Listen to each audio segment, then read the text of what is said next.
আসসালামু আলাইকুম, ফাইজুল্লাহ ব্লগে আপনাকে স্বাগত। ভালো আছেন? তো আমরা ভিউয়ার্স আসছি গোল্ডের হচ্ছে H4 চার্টে।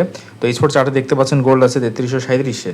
তো গতকালকের অ্যানালাইসিস আমি বলছিলাম যে গোল্ডকে আপনার যদি আমরা হচ্ছে বুলিশ দেখতে চাই তাহলে আপনার 3300 যে 42-এর যে এখানে একটা রেজিস্ট্যান্স আছে, এই রেজিস্ট্যান্সটাকে অতিক্রম করতে হবে এবং একই সাথে সাথে এরপরে আর একটা স্ট্রং রেজিস্ট্যান্স পাবো 3350 বা হচ্ছে 55 যে জোনটা আর কি সেখানে। তো আমরা দেখতে পেয়েছি গতকালকে মার্কেট সম্ভবত 37 পর্যন্ত উঠছিল 3300, তারপর থেকে আবার একটা কারেকশন দেয় এবং এখানে হচ্ছে আজকে 3300 থেকে আবারও উঠে বর্তমানে 3337 অবস্থান করছে।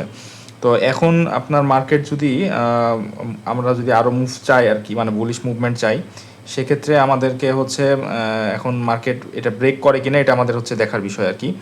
এখন 3336-এ আছে, চেষ্টা করতেছে মার্কেট ব্রেক করার, এটা হচ্ছে একটা বড় বিষয়। আর যদি আপনার হচ্ছে এটা যদি ব্রেক না করতে পারে, আবার যদি ফিরে আসে এখান থেকে, এখানে ডাবল টপ একটা বাটন তৈরি হচ্ছে আর কি।